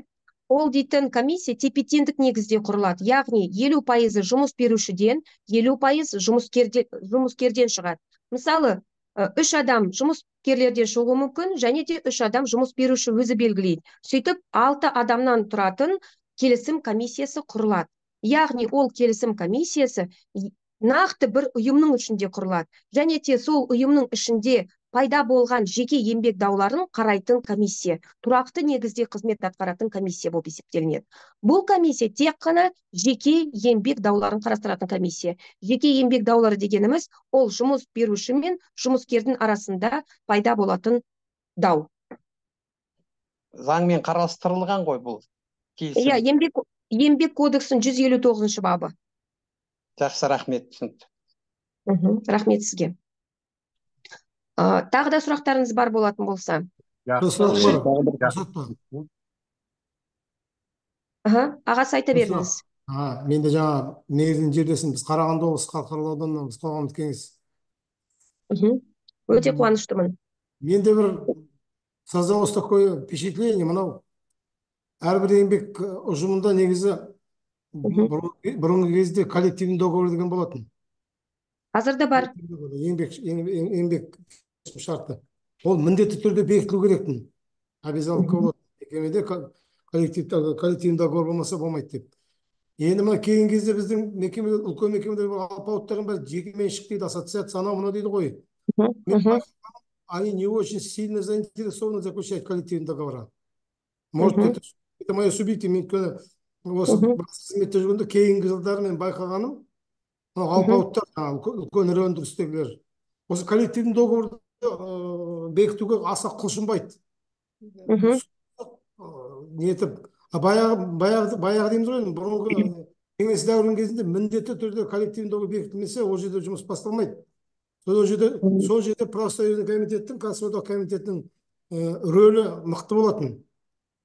Сосын жаңа еңбек шартының орындалысы қаралып отыратын. Бұл екі жақты келісім шарт қой. Мен жұмыс беруші, мен саған мынаны берем. Жаңағы жалданушы, жұмыскер ол өзіне міндеттеме алады. Мен дұрыс жүремін, тәртіпті бұзбаймын, планды орындаймын деген сияқты. Осы мынау еңбек дауларының көбісінің туындауының бірден бір себебі осы жерде шалалық кетті ғой. Нағарды мекеменің басында жаңағы еңбек ұжымы талқылап отырып, қолын қойып, мөрін басып бекітіп алса, содан кейін жаңағы кішкене жеңілдеу осы мемлекеттің тарапынан, мына биліктің тарапынан қандай деңгейде қадағаланады осы? Кім сұрайды осыны? Бармай құрдыңдар ма деп. Мен соны байқай алмадым. Может, мен қателесіп тұрмын ба? Моя субъективный. Рахмет. Жақсы аға, үлкен рахмет сізге. Сізге өз жауабымды айтайын. Жалпы мына ұжымдық шартқа байланысты. Сіз дұрыс айтасыз, кейбір ұйымдарда ұжымдық шарт жоқ. Ол дейтін, еңбек кодексіне сәйкес ұжымдық шарт жасау жұмыс берушіге ол міндетті емес. Егер де екі тараптың біреуі, яғни мысалы, жұмыскерлер жұмыс берушіге ұжымдық еңбек шартын жасауға ниет білдіретін болса, жұмыс беруші міндетті түрде келіссөздерге жаңағы түсуге міндетті. То есть работодатель обязан вступить в переговоры по заключению коллективного договора, если инициаторами являются работники. За невступление в переговоры существует административная ответственность. Яғни жұмыс беруші осы келіссөздерге түсуден бас тартатын болса, әкімшілік кодекске сәйкес жауапкершілікке тартылуы мүмкін. Яғни ұжымдық шарт жасау ол құқық, міндет емес. Сол себепті бұл жерде, егер де кейбір ұйымдарда болады, жұмыскерлердің жағдайы жақсы болғаннан кейін, олар ұжымдық шартты талап етпейді. Бірақ кейбір ұйымдарда, мысалы, басқаша жағдай. Олар дейтін ұжымдық шарт жасасқысы келеді, жұмыс беруші келіссөздерге түседі, бірақ мысалы ұжымдық шартын жасаспайды екі тарап. Себебі ол компанияның қаржысына да байланысты. Себебі кейбір компаниялар бар, әзер күндерін көріп отырған. Ондай компанияларда жұмыс беруші мысалы ұжымдық шартта көзделетін басқа да әлеуметтік жаңағы көмек беруден бас тартады кейбірлердің қаржылық жағдайы жетпегеннен кейін де ұжымдық шартын жасаспайды. Бұл жерде сіз дұрыс айтасыз. Негізі бұрын мысалы міндет болатын болса, қазір ол құқық міндетті емес. Егер де бір тарап шығып жатса, онда жұмыс беруші келіссөздерге түсуге міндетті делінген. Бірақ келіссөздер жүргізіп, жаңағы келіссөздерге түседі, бұл ұжымдық шартқа нақты қол қойылады дегенге ешкім кепілдік бермейді. То есть это не гарантия. Не говорит о том, что работодатель обязан заключить коллективный договор. Нет. Рахмет, мен түсіндім, мен осыны айтып отырмын ғой. Мысалы, жаңағы үлкен кәсіпорынға жалданып барған қара жұмыскерлер, жаңағы олар білмейді ғой, еңбек шарт болу керек екенін. Келеді, жұмыс бересің, беремін, ақылатын қаша, мына бітті кетеді. Ал оған жаңағы мекеменің басшысы міндетті, осы бір орган қадағалау керек қой, осы жерден кетіп отыр кемшіліктің бәрі. Міндетті емес, если рабочий не знает, что он обязан спросить, давай договор заключить, жұмыскерлер біле бермейді оны. Оны қадағалайтын. Мысалы, баяғыда совет үкіметінің кезінде оны міндетті түрде мекеменің басшысының міндетті, мекеменің басшысының. Еңбек ұжым шартты бекітпедің бе, сен қалай жұмыс істейсің деп сұрайтын. Қазір ешкім сұрамайды. Ему так хорошо, что сұрама, жұмыскер білмей-ақ қойсын дегенде. Сұрап атса жарайды деп жасай салады. Обязаловка болу керек қой. Любой өндіріс орны меншікті болсын, мекеменің қандай болсын. Меніңше осыған мына заңгерлер тарапынан бір ұсыныс беру керек шығар. Ол бетімен қойы берген деген осы ғой. Бір ойын өрген істейді. Хорошо, жақсы, добросовестный орындар береді. Жағдайлар жақсы болса беріп атады. Жағдайлар нашарласа бермей қалады. Ал жұмыскердің жазығы не? Сондықтан бұл жерде еңбек ұжымдық шарт міндетті түрде болу керек деген бір осы әңгімені қозғау керек сияқты. Менің пікірім. Бұл жерде бетімен кетті деп те айтуға болмайды, себебі мемлекеттік органдар бар. Мысалы, прокуратура ол еңбек заңнамасын орындауды қадағалайтын мемлекеттік орган. Еңбек инспекциясы бар, олар дейтін еңбек заңнамасын орындауды бақылайтын мемлекеттік орган. Ол бетімен кетті деп те айтуға болмайды. Біз енді дамыған елдердің қатарындамыз ғой. Сол себепті бұл механизмдер көп бар әрине. Бірақ жұмыс берушіні, я болмаса жұмыскерлерді шартқа қайтсен де отыр деп біз мәжбүрлей алмаймыз. Себебі бұл жерде шартқа қол қойған кезде екі тараптың келісімі болу керек. Ол біріншіден. Екіншіден, кәсіподақтардың жұмысына да байланысты. Егер де кәсіподақтың төрағасы шынымен де жұмыскерлердің құқығын қорғаймын деп ниет білдіретін болса, бұл жерде тек қана ақша жинап алуда міндетті емес қой. Яки бірлері болады, мысалы, тек ақша үшін жүргендер. Кейбір адамдар, мысалы, шынымен де жан ашып жүреді. Ондай адамдардың жаңағы ниетіне де байланысты, жаңағы ұжымдық шартты жасауға жұмыс берушіге жаңағы ынтасын білдіріп керек заңға сәйкес. Ол заңда көзделген нәрсе. Сол себепті заңды негізге ала отырып жасаса ешкім де ештемеден қашпайды. Заң бар, заңды орындау керек. Заңды орындау мәдениетін қалыптастыру керек. Рахмет, бірақ жаңа кәсіподақты қозғап отырсыз ғой. Кәсіподақ жаңағы өндірісте жаңағы жұмыс берушілер кәсіподақ ұйымын құруға оған да заинтересован емес. Біріншіден ол не особо жаңағы кәсіподақ общественное начало. Сол цехтың бригадирі болуы мүмкін, отдел кадры болуы мүмкін. Не все с охотой идут в профсоюзный комитет, потому что ему воевать придется именно руководством. Сондықтан бұл өндіріс орнында кәсіподақ. Зачем воевать? Я вообще против войны на рабочем месте. На рабочем месте воевать не надо. На рабочем месте работать надо. Айтып отырмын, не, сіз кешіріңіз, мен өмірден көрген тәжірибемді айтып отырмын. Бүгінгі таңда мына өндіріс орындарында кәсіподақ ұйымын құруға жұмыс беруші ынталы емес. Бірінші, екіншіден кәсіподаққа мен бара қоямын деп қолын көтеріп шығып тұрған белсенді жұмыскерлер де жоқ. Өйткені ол содан күн көріс ақша тауып отыр. Бұрынғы заманда емес. Сондықтан осыған бір биліктің тарапынан бір қайдасын прокуратура оны білмейді. Сигнал түскенше, нарушение болғанша жаңағы өндіріс орнында бір тексереді. Соны бір заңгерлер тарапынан бір заңға бір ұсыныс бірдеңе енгізуге болмай ма, қарауға болмай ма, осыны деген ұсыныс қой мен. Мне сізге айтайын, сейчас в парламенте лежит два законопроекта, касающиеся безопасности труда, защиты трудовых прав работников, и второй законопроект именно коллективные отношения. Да, два законопроекта сейчас лежат. Если у вас есть какие-то мысли, вы можете просто обратиться к депутатам и выслать свои предложения. Да, сегодня у нас с вами тема встречи – это досудебный порядок разрешения трудовых споров. Если у вас есть какие-либо вопросы касательно работы согласительной комиссии, то, пожалуйста, я готова ответить на ваши вопросы. Если вопросы кому-то было непонятно, обсуждать трудовой кодекс и трудовое право, знаете, это можно вечность это делать, потому что все это актуально, все это интересно, я это понимаю, да? У каждого из нас есть свое субъективное мнение, поэтому сегодня тема встречи, давайте все-таки в рамках данной встречи, да, пожалуйста, вопросы. У кого что имеется? Какие вопросы? Работа профсоюзов – это отдельная тема. Вот у нас, например, есть представители профсоюзов. Вы можете отдельно встретиться и пообсуждать, собственно, работу профсоюзов, насколько оно эффективно, у кого какие ценности, у кого какая цель и так далее и тому подобное. Тема профсоюзов – это отдельная тема. Сегодня у нас досудебный порядок разрешения споров. Пожалуйста, если есть вопросы по согласительной комиссии, я готова ответить. По согласительной комиссии практический вопрос, если можно. Давайте, пожалуйста. В настоящее время в судебном порядке обжалуется приказ. Пожалуйста. Ага, представьтесь. Берег Баймагамбетов, член общественного совета Жамбылской области. Угу. Пожалуйста. Работаю юристом на протяжении более 20 лет. В настоящее время вот, у меня такой судебный процесс, то есть мы обратились в согласительную комиссию, получили решение.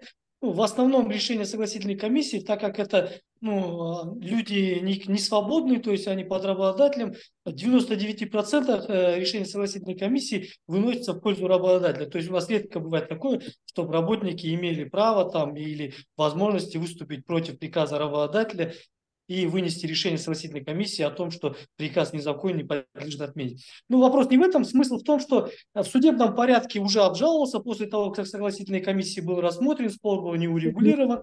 И в суде работодатель издает приказ и вносит дополнение в приказ об увольнении по истечении 5 месяцев. Уже на стадии практически окончание судебного дела, 2 месяца уже прошло, уже должно было вынести решение, они вносят приказ, соответственно, мы обжалуем данный приказ, то есть уточняем исковые требования об дополнении, и теперь суд у нас оставляет без рассмотрения данный иск в связи с тем, что вот это последнее изменение, они одним пунктом дополняют еще одно основание увольнения, не было рассмотрено согласительной комиссией. То есть, считаем, что в обжалуемый судебном порядке приказ не могут быть вноситься изменения и дополнения, но суд, несмотря на это, говорит, что досудебный порядок не был использован, с этим оставляет без рассмотрения, и у нас как бы второй заход получается. Мы обратно подаем комиссию именно по этому изменению и дополнению. Но я считаю, это неправильно, так что этот судебный процесс может затянуть воду, да, то есть каждый раз они могут вносить какие-то изменения и дополнения, нет. Берик Мурза, я с вами абсолютно согласна, здесь это никак невозможно. Вы же обжалуете акт работодателя, и тот через 5 месяцев его дополняет. Нет, конечно, это вообще первый раз такое я слышу. Как такое возможно? Это в Таразе, да, у вас получается? Да, в Таразе у нас вот произошел такой случай, поэтому у нас вот... и вообще вот диспозиция пункта 13, вот как трудовику просто вопрос задам тоже, вот мы, они дополнили пунктом 13, то есть в результате служебного расследования были выявлены какие-то вот материальный ущерб. Вот эти иные выгоды, которые получил работник, они должны быть заключаться вот в каких-то вот определенных выгодах и льготах, или это вот работодатель может считать, что вот, он получал так, как брал работников там без квалификационных требований, потому что нет никакого осязаемого эффекта вот этих выгод. Но работодатель считает, что он получил вот выгоды в связи с тем, что там были приняты на работу работники, которые там не соответствовали квалификационным требованиям и так далее. Это расследование провели, это 13-й подпункт, пункт 1 статьи 52, я понимаю, что вы об этом говорите сейчас. Здесь работодатель может расторжение провести только на основании служебного расследования, то есть выгода должна была быть подтверждена расследованием. Это было или нет у вас? Да, это все было, но по результатам служебного расследования увольнение было по 2 пунктам. Повторное неисполнение и плюс нанесение материального ущерба. Хотя вот по материальному ущербу тоже очень интересно.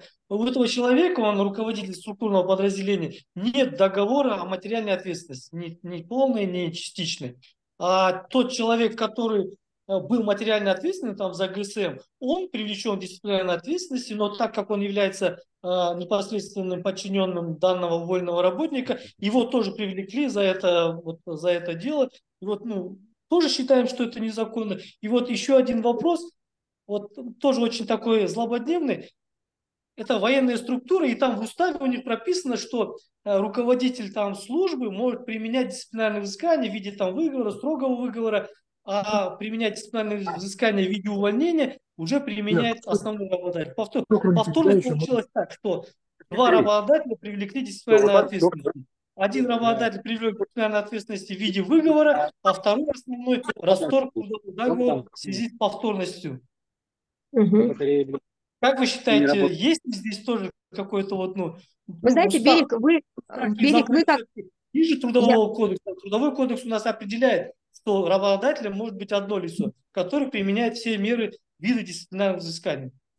Да. Берик, мы знаете, если мы с вами сейчас будем обсуждать все кейсы трудового законодательства, да, которые у нас ежедневно, ежеминутно возникают, это, во-первых, это займет очень много времени. Во-вторых, для того, чтобы я могла дать правовую оценку тому или иному кейсу, который возник у вас именно, да, чтобы это было профессионально, я как минимум должна изучить все документы, и только тогда я могу сказать, да, это законно, либо это незаконно. Вот если я сейчас скажу, то это будет непрофессионально, и вы скажете, Бибигуль, как вы вообще такое можете делать, да? Поэтому я считаю, что нам нужно просто с вами отдельно, наверное, встретиться и пообсуждать. А по-другому сейчас именно вот здесь вот я считаю, что это не совсем корректно. Спасибо большое за ответы и познавательный семинар. Рұқсат болса мен бір 2-3 минут сөйлесем. Мархабат. Бибигүл ханым, сізге көп рахмет. Әріптестер, бізге сондай керемет мүмкіншілік туды. Бибигүл ханым бұл біздің Қазақстанда ең бір беделді, білікті еңбек саласындағы заңгердің бірі. Сондықтан көп рахмет. Соған байланысты Қарқаралыдан да әріптес бір сұрақтар қойып жатыр. мен де бір мына досудебныйды айтайық. Жаңа үш түрі бар дедіңіз ғой.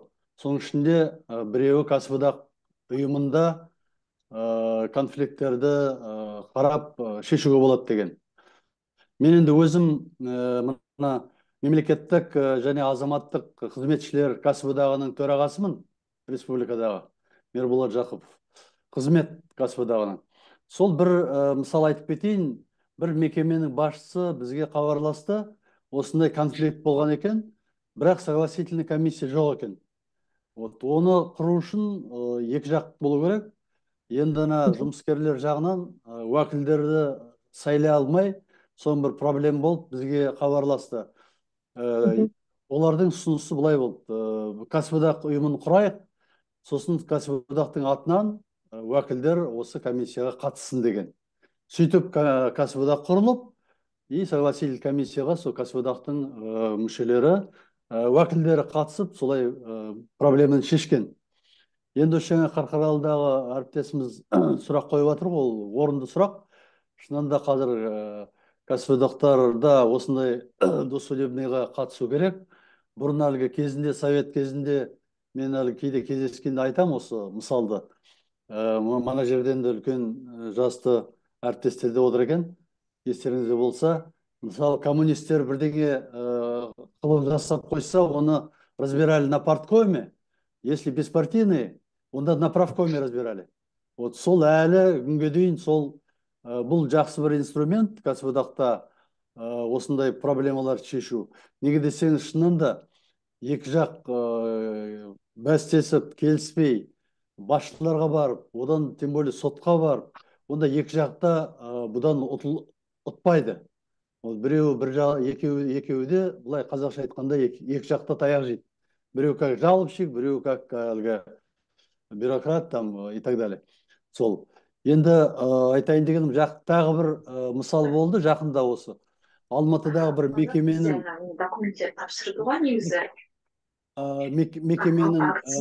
кәсіподағының төрайымы бізге хабарласты.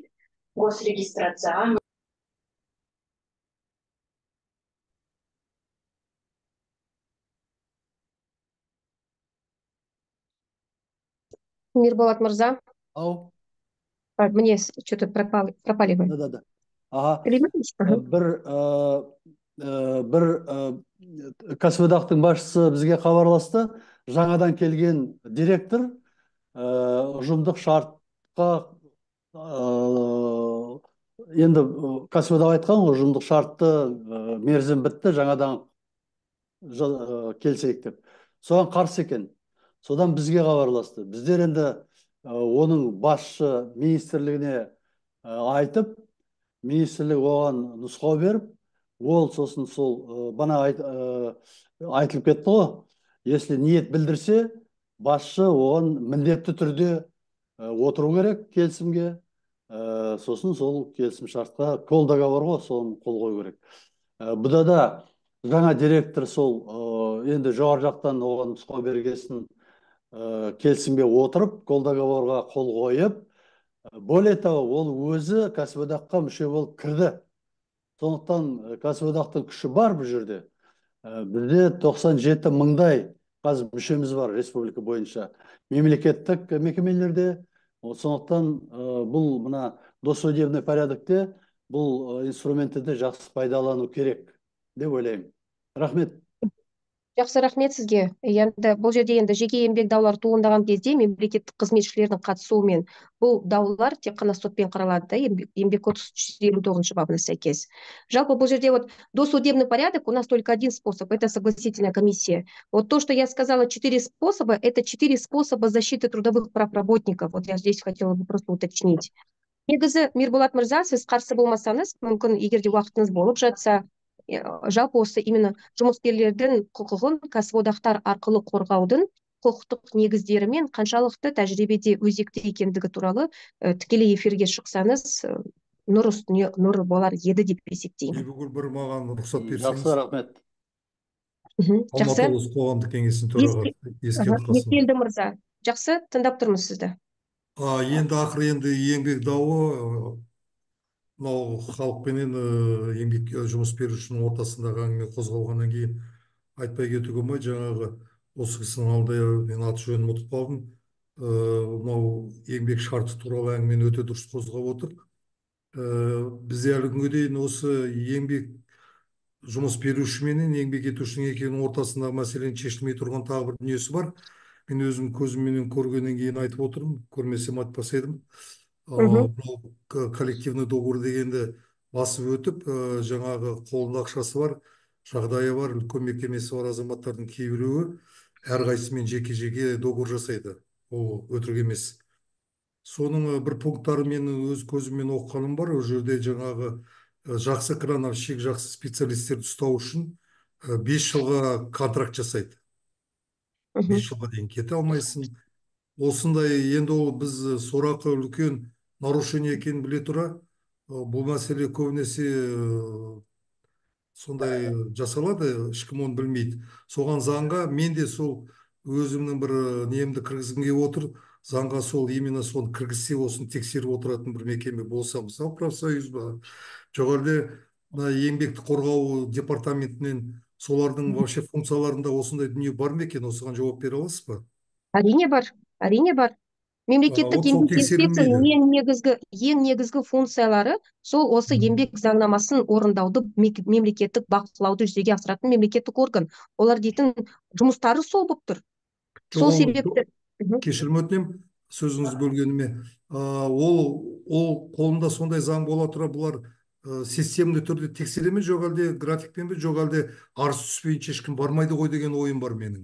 Да, смотрите, бұл жерде жалпы мемлекеттік еңбек инспекциясы бақылауды жаңағы тексерісті екі түрде жасайды. Плановый және жоспарға сәйкес, және те жоспардан тыс. Екі әдісі бар. Жоспардан тыс болу үшін жұмыскердің жаңағы өтініші керек. Сол жерге барып өтініш білдіреді.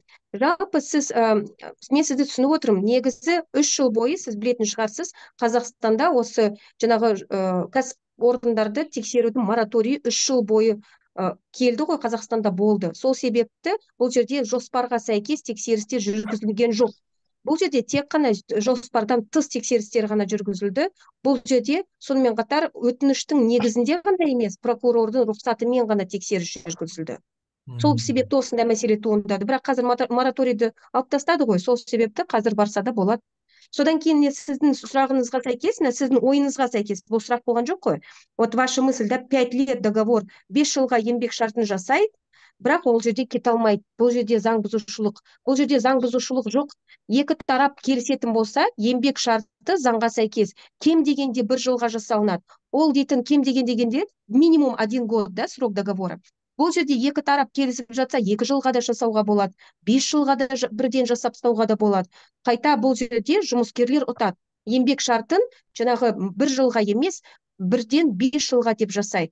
Содан кейін жұмыскер жұмыстан кеткісі келетін болса, ешкімді ұстамайды. Бұл жерде ешқандай құқық бұзушылық жоқ. Жұмыскер не істейді? Өтінішін білдіреді, жұмыстан кете салады. Бұл жерде ешқандай кедергі болып тұрған жоқ. Мен ойлаймын, бұл жерде біреудің құқығы бұзылып жатқан жоқ. Қайта жұмыскерлер қуанады, еңбек шартын бірден 5 жылға жасап алдым деп. Жоқ, Бибігүл ханым, бұл жерде басқа мәселе, мен қозғамай қояйын деп едім, мүмкін олар да көріп отырған шығар. Мәселе бұл жерде штраф қаралған ол кісілерде. Сен менің еңбек шартымды бұзып 5 жылға жетпей кетіп қалатын болсаң, штраф енді кәдімгідей қомақты сумма. Ойлаймын, ол заңсыз деп. То есть, может быть, он не обучал их еще за свой счет случайно? Нет. Это не готовый обучал, да? специалист пришел, крановщик, например, с хорошим стажем, который работает на большегрузных кранах. Специалист дефицитный, понимаете? Да. Чтобы он не уходил, текучести не было, он придумал такую систему.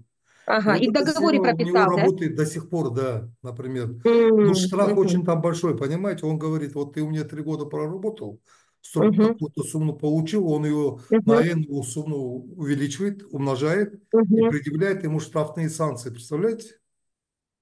Интересно. Это получается, видите, здесь, я считаю, смотрите, здесь получается сам работник пошел на эти условия, он в договоре, скорее всего, в трудовом договоре он это прописал отдельным пунктом, и работник на это согласился, да?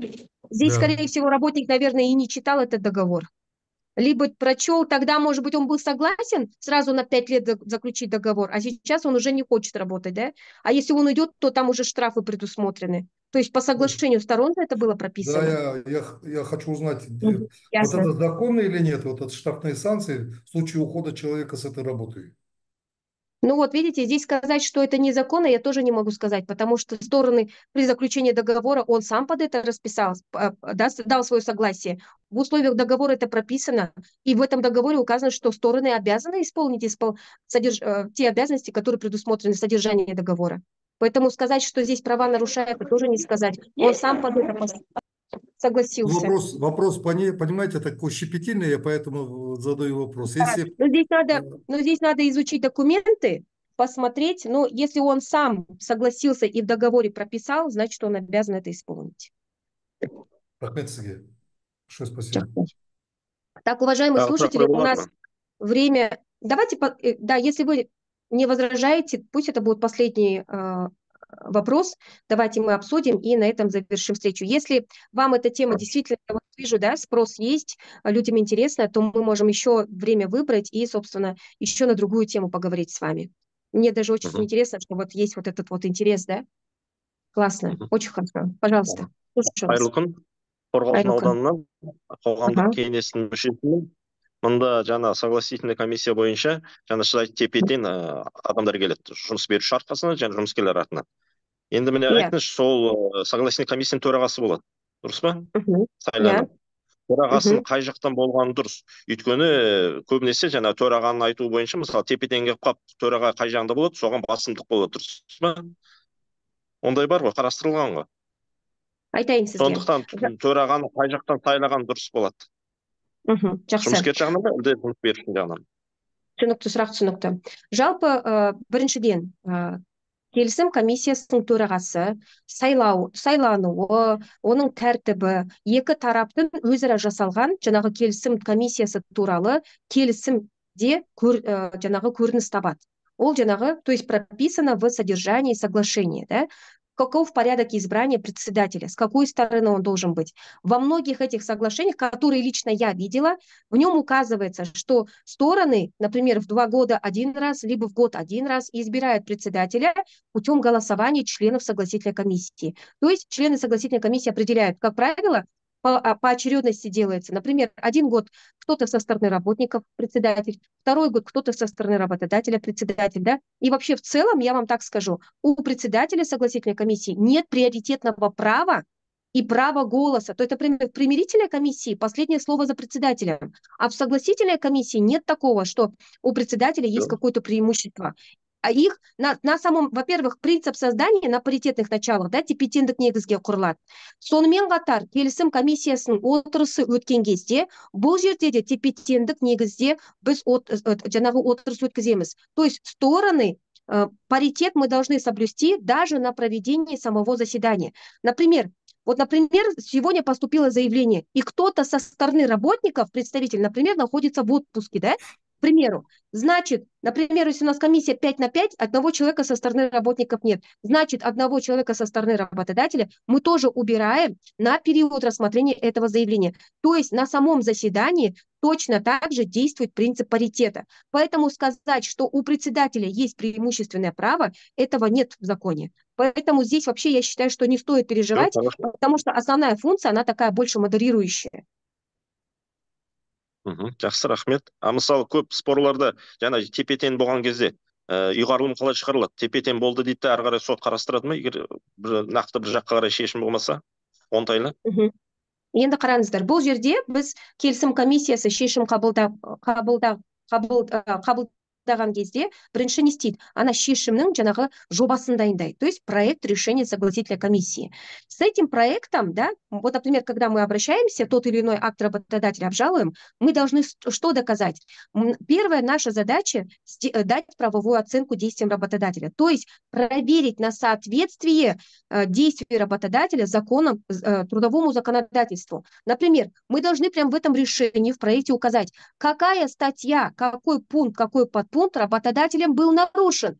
Либо, если, например, работодателем был соблюден порядок расторжения договора, либо порядок привлечения к ответственности дисциплинарной, это статья 65, либо статья 53, если это было увольнение по инициативе работодателя, в этих двух статьях указан порядок привлечения к ответственности или порядок расторжения договора по инициативе работодателя. То здесь вот наша задача, как членов согласительной комиссии, дать правовую оценку этого приказа. Если необходимо затребовать документы, с отдела кадров мы всегда можем запросить и проверить, весь ли алгоритм, который указан, например, в статье 65, был соблюден. Если один из шагов отсутствует, значит, действия работодателя противоречат действующему ТК. Следовательно, мы должны удовлетворить заявление работника. То есть здесь в самом решении мы должны указать конкретно, какой пункт, какой подпункт был нарушен работодателем. Если было все соблюдено, тогда мы пишем в решении, что требования работника, да, отказано в удовлетворении требований заявителя в связи с исполнением законодательства работодателя, да, то есть четким исполнением.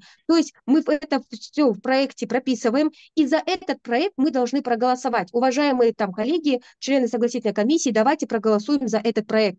Кто за это решение? Если кто-то из членов согласительной комиссии не согласен, то он должен сказать, тогда согласно какой статье Трудового кодекса, либо какому акту работодателя, например, локальный акт, да, этот кейс, эта ситуация может быть разрешена. Он, может быть, завтра скажет, давайте, коллеги, не 65-е, а вот я вижу, например, что здесь есть нарушение 66-й. Все-таки сроки здесь не были соблюдены. DC, например, если он это сказал, то, соответственно, члены согласительной комиссии должны Трудовой кодекс открыть и посмотреть, действительно были ли соблюдены сроки. То есть, по сути, члены согласительной комиссии, тут никто никого не должен защищать. Ни работники работодателей, ни работников, ни представители работодателя не должны защищать. Почему? Потому что работника будет защищать его представитель, которому он выдаст доверенность, и он придет на основе этой доверенности и будет защищать. А членам согласительной комиссии кого-либо защищать не нужно. Их основная цель – это дать правовую оценку и принять по нему законное обоснованное решение. А законным оно может быть только тогда, когда в этом решении имеется ссылка на пункт, подпункт конкретно, который был работодателем нарушен, к примеру. И только так, после того, как мы в проекте это прописали, мы проводим голосование.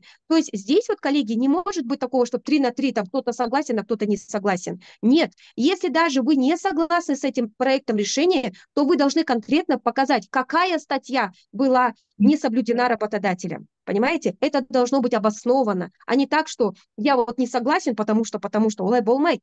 Поэтому здесь вот тепе-теңдік негізде болмайды ешқашан да. Мысалы 5-те-5 жұмыс жасап жатырмыз ба? 10 адамның 5-еуі бас тарта алмайды бұл жерде. Олар егер де келіспей жатса, нақты бапты айту керек. Нақты қай бапқа сәйкес сіз келіспей отырсыз деп. Егер де ол басқа бапты көрсетсе, әрине біз ол бапты саралап, кәдімгідей қайтадан оқып шығып, оны мүмкін басқаша проектін басқаша қылдыратын шығармыз. Сол себепті бұл жерде тепе-теңдік болуы мүмкін, ол логикаға қарама-қайшы болып тұрады. Тағы да сұрақтарыңыз бар ма? Сұрақ бола ма? Жақсы. Давайте соңғы сұрақ дейікші, сонымен аяқтайық. Менікі сұрақ емес, мен жаңа менің алдымда сұрақ қойған әріптесімнің сұрағын басқаша түсіндім. Жаңа енді согласительный комиссия жұмыс істеп, бір тұжырымға келеді ғой, дауысқа қою идем голосование, правильно? Допустим, екі мнение. Біреу айтады, работодатель виноват дейді, мына жақ айтады, жоқ, жұмыскердің өзінің кінә дейді. Енді екі мәселені дауысқа қойып шешу керек, кто же из них прав? Сол кезде, если голоса распределяться поровну дейді, мысалы, тең болып кетсе, қайсынікі түзу болады дейді. Сонда енді бұл жерде председательдің дауысы екі болып саналмай ма? Болмайды. Ондай жоқ. Ағасы, мен ол сұраққа жауап бердім ғой уже, жақсылап түсіндіріп бердім. Екі ұсыныс түсті ғой, екі. Әуелі готовится проектом принимаемого решения, да, проект. Да. Этот проект путем голосования берется за основу, правильно? Да.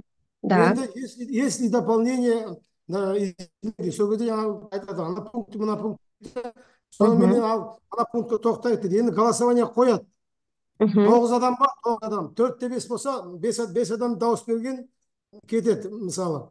Енді бір адам қарсы қалып қойып, воздержался. 4-те 4 болды. Бітті. Енді решение жоқ қой. Осы жерде не істеу керек деп тұр. Ана кісінің сұрағын мен солай түсіндім. Ол кісі менің жауабыма риза ма, жоқ па? Скажите, пожалуйста, тот, кто задал вопрос из Қорғалжын, да, звучал этот вопрос. Скажите, вы удовлетворены моим ответом? Жауап қабылданды ма, жоқ па? Сіздікі былай дұрыс, егер заңға, оның бәрі заңгер болса, өкінішке қарай жұмыскер жағынан бәрі заңгер емес. Бұл заңды талқылап күйеулердің мүмкіншілігі де болмайды. Өйткені түсінбейді ол заңды, шыны керек. Мында мәселе дауысқа нақты салған кезде, сонда да бар моральдық жағы бар. Бұл ертең көбінесе заңдар ескереді, білесіз ғой. Ой жарайды, өзіміз жұмыс берушіге қарсы шығып қалсақ, ертең бұны біліп қалса, бізге де ертең последствиясы болуы мүмкін деп ойлауы да мүмкін ғой. Сонда ол жағы да бар ғой. Сондықтан мында нақты тепе-тең келіп қалған кезде, маған тек қана сұрақ болды, төраға басымдығы бар ма? Егер жоқ болса, онда түсінікті. Жоқ, ол тепе-тең болып түсе береді. Ары қарай мәселе. Да, егер де керек, жоқ болса болды. Да, и еще вот давайте дополню тогда. Если все-таки наши голоса разделились, да, например, там 4 на 4, то этот спор считается уже неразрешенным. Это неурегулированный спор. А все неурегулированные споры рассматриваются в судебном порядке. Да, сотқа кетет. Но в любом случае решение, когда мы принимаем решение согласительной комиссии, 50 на 50 наши голоса не могут разделиться только в том случае, если все-таки члены согласительной комиссии прошли обучение, и они знают, чем они занимаются. А когда вот на практике возникают вот такие кейсы, как вы говорите, это говорит о том, что члены согласительной комиссии не понимают свои вообще цели. Олар дұрыс оқытылмаған бұл жерде. Сол себепті ғой келісім комиссиясының құрамына көбінесе заңгерлерді қосады. Олар түсінбеген жерде анау түсіндіріп жібереді. Сол. Өкінішке қарай бәрі заңды табу қиын. Жақсы, рахмет. Әрине. Да. От лица гражданского альянса хотели бы вам выразить большую-большую благодарность, что вы нашли время, провели такой реально важный тренинг.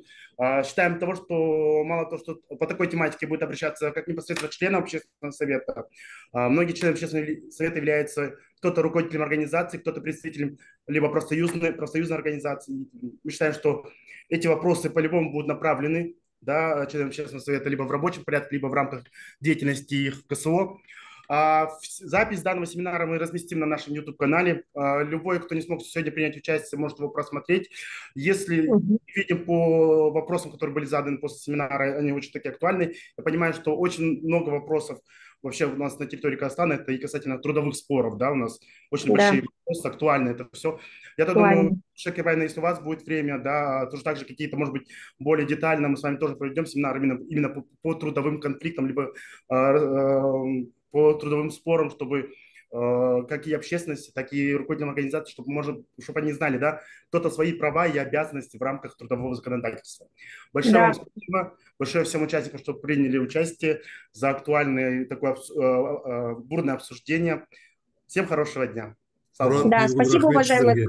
Да, спасибо. Рахмет сіздерге. Давайте в следующий раз проведем на государственном языке от начала и до конца, чтобы мы могли вещать на родном языке, да? Давайте в следующий раз сделаем таким образом. Всего доброго. Сау болып тұрыңыздар. Көп рахмет, сау болыңыз.